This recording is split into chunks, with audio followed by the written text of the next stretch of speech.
Jazz 88.3 and the new jazz thing. Music there from Ian Tordella and the hopefully soon to be upcoming release disc Tragic Comedy. Ian Tordella joins us in the studio. Ian, thanks for hanging out with us tonight on the new jazz thing. Thank you. Great to be here. So, Ian, tell us a little bit about what you're doing on Indiegogo related to this disc. I'm hearing music. I see a CD in front of me, but what else has got to happen to get this CD out? That's true. Well, as you mentioned, Indiegogo is a crowdfunding, crowdsourced platform like Kickstarter. So in absence of record labels, or with the death of the record labels, this is a new construct. So basically the audience, or the fans, quote unquote, can pitch in and connect directly with the artist. And it's working out great because while you're fundraising, if you contribute an amount, you can get a download of the CD or an actual copy or tickets to a show or any number of rewards. Mm-hmm. It's sort of like the PBS pledge drive. Right. The more you give, the more you get, except in this case, instead of a tote bag, you get a shiny new CD. Now, as you said, the CD's already recorded and mastered, so I'm basically raising money to pay for the whole project. Mm-hmm. Got to pay off those credit cards, and then also we still need to get it pressed and get artwork done and pay the copyright and legal fees for licensing some of the tunes. So we're shooting for $4,000 to pay for the entire project, and we're doing wonderful so far. I'd like to thank everybody who's pitched in. We're up to about 2,600. So excellent. And so tell us a little bit about the disc. Is this music that you've had that you've wanted to record for a long time, or was this a particular project that you were working on? A few tunes we've had in the books for a little bit, but most of it is new music I've written in the past year or two, and a lot of it was written specifically for this band. So we have a two electric guitar band, which is unique for modern jazz. Mm-hmm. I think Paul Motion did it in the 90s with the electric bebop band, but not a lot of people have done it, so I'm bringing that sound back. And we've got very modern guitar tones. I gave the guys free rein to use effects, to use dirty sounds.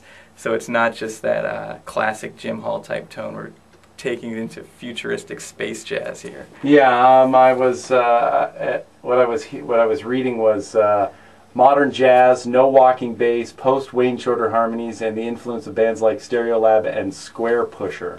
So you're not just playing straight up jazz, but you're kind of extending things. And is there improvisation throughout? There is, and there's a lot of different tunes. I mean, there is actually one tune where there's no horn solos or guitar solos. It just reads straight down as kind of a mood piece in the vein of Miles's Nefertiti. Mm-hmm. But you know, I mean, it's definitely a myth about jazz musicians that we only sit at home and listen to classic jazz. Right. And of course, I love Wayne Shorter and Herbie and Dexter Gordon and all the greats. But when I was in school at the jazz school at University of North Texas, I mean, we would sit around and we'd listen to Freddie Hubbard and Wayne, but we'd also listen to stuff that was out on Warp Records, which is sort of the ECM records of electronica. It's a British label, and they have bands like Square Pusher and Aphex Twin and Otekra, mm-hmm. and then also groups like Stereolab, or even just Stevie Wonder was what we were listening to a lot of the time. So I'm trying to bring in a lot of those influences, and we actually do 2 Stereolab covers on the record. So we're trying to branch out and not only bring those beats into our jazz music, but actually cover some of those tunes as if they were jazz standards. Excellent. So just tell us a little bit about your upbringing in music. You just mentioned that you went to the University of North Texas. Did you grow up in San Diego? I actually grew up on the East Coast in the D.C. area, in Arlington, Virginia. So I got my start sort of going around to the jam sessions in D.C. and trying to throw my lot in and, you know, getting my butt kicked by the old guys. There are a bunch of great older musicians on the scene. One of them was Butch Warren, mm-hmm. who, speaking of Dexter Gordon and even Thelonious Monk, he played on a lot of those early 60s sessions. So I would go to jams and sit in with him and try to figure out what the heck he was doing. And then after that, I went to college at University of North Texas before coming west. Excellent, and that program at University of North Texas, I would imagine that prepared you pretty well. That's one of the top jazz programs in the country. It's a great school, and it's a really big school, so the talent pool is huge. Mm-hmm. So there's so many guys there and so many different influences, not just from the teachers, but from the other students, because they have, I think, nearly 3,000 people just in the jazz program. Mm-hmm. Well, I want to hear a little bit more music, but I also want people to get a first info on the gig that you're playing. And I imagine you're going to be featuring some of the music from this and doing a little pushing of the fundraiser for Tragic Comedy. Tell us a little bit about your upcoming gig, when it is, where it is, and some other particulars. Yeah, we will be playing some tunes from the upcoming CD, and we're playing at 98 Bottles, also, just like Paul. That's right on Kettner over near the Casbah, 2400 Kettner. It's at 8 p.m. on January 21st, and it's $10. And we're featuring my band, 2 guitars. We're actually having special guest Peter Sprague on guitar, as well as Joey Carano. So 2 of my favorite, most creative guitar players that I've played with in town. And then Benjamin Wanneker on bass and Richard Sellers on drums. Excellent. And is it from what I hear, it's also a multimedia affair? Oh yes, of course. We're going to have an art show. So the wonderful music photographer Michael Clayman, who's out there shooting tons of jazz shows, and he's also shooting at the Casbah and Soda Bar, he's displaying some of his more artistic long exposure pieces. And then we're also displaying art by Michelle Robinson, who's one of the Ray Street artists who does drawing and also multimedia. So we're going to have some of her new work as well. Excellent. Well, queued up another tune, and we can play a little bit of this one. It's called Instead of You. You wrote down here that Jeff Miles is the composer. Any thoughts on the tune before people listen to the first minute or two? Well, this is one of Jeff's tunes, and he's a wonderful guitar player. Peter's actually sitting in for him. Jeff is a San Diego native, and now he's out in Brooklyn. So let's have a listen. All right. We're chatting with Ian Tordella here, and this is music from the soon-to-be-released disc, Tragic Comedy. It's called Instead of You on the New Jazz Thing, Jazz 88.3.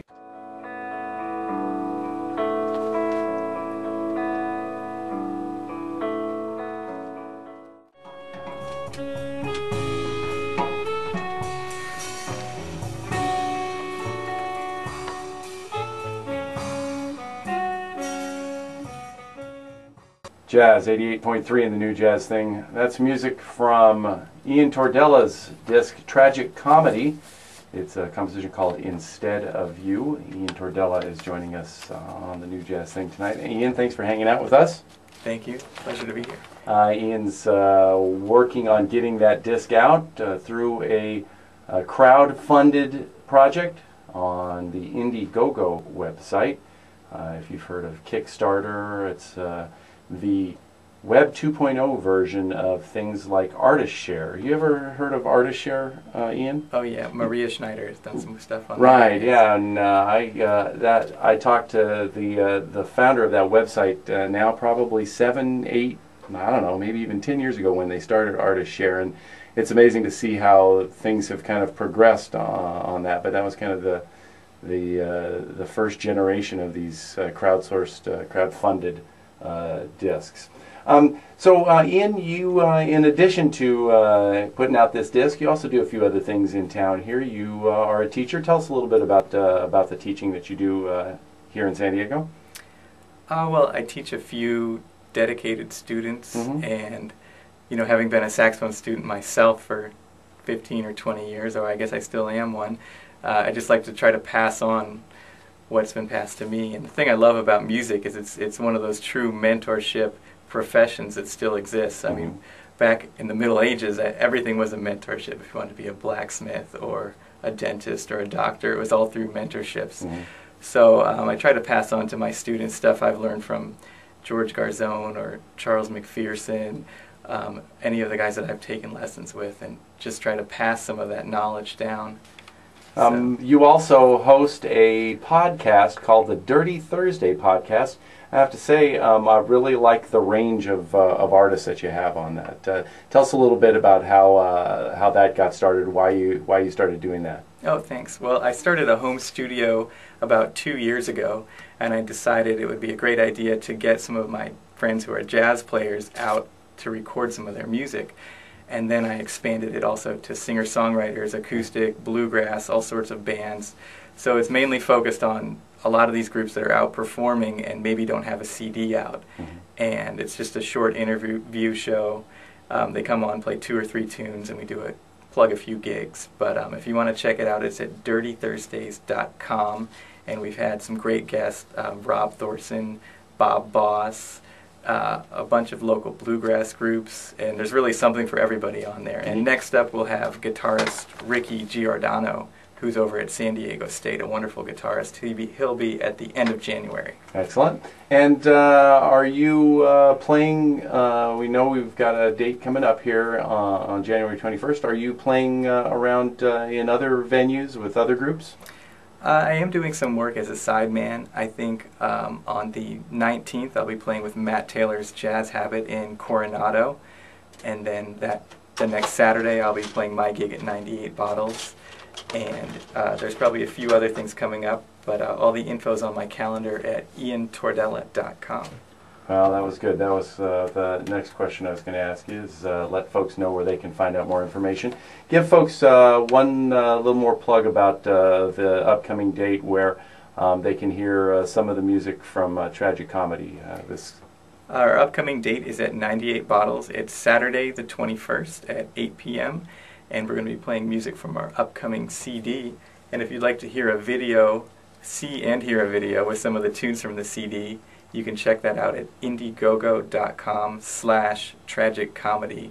And you can also pre-order the disc, or you can buy the disc after the street date. It'll be out on March 1st. Yeah, if you poke around there on the Indiegogo site and you look, and you'll see that Ian calls himself the intra-national man of mystery. So when you find that, you've found everything about Ian there. Well, Ian, thanks for hanging out with us this evening. Best of luck with finishing that fundraiser for Tragic Comedy and taking that route on the music and getting that music out. We're going to close with another tune from the disc, and this is called While We're Young. Tell us a little bit about it. This is an old standard, and I actually heard, I think Larry Golding's doing it with Peter Washington, and it has a great vamp, and it's very easy to reharmonize, so we took it and rearranged it and put it in 5, and we just played this today with Peter Sprague, so this is one of the ones we're going to feature Peter on the gig. But right now, let's hear the version. This is with Jeff Miles on the guitar solo and Danny Weller on bass. Great. Well, thanks, Ian, for hanging out with us tonight on the New Jazz Thing. Thank you. Ian Tordella, and this is music from the hopefully soon-to-be released Tragic Comedy. It's called While We're Young on the New Jazz Thing, Jazz 88.3.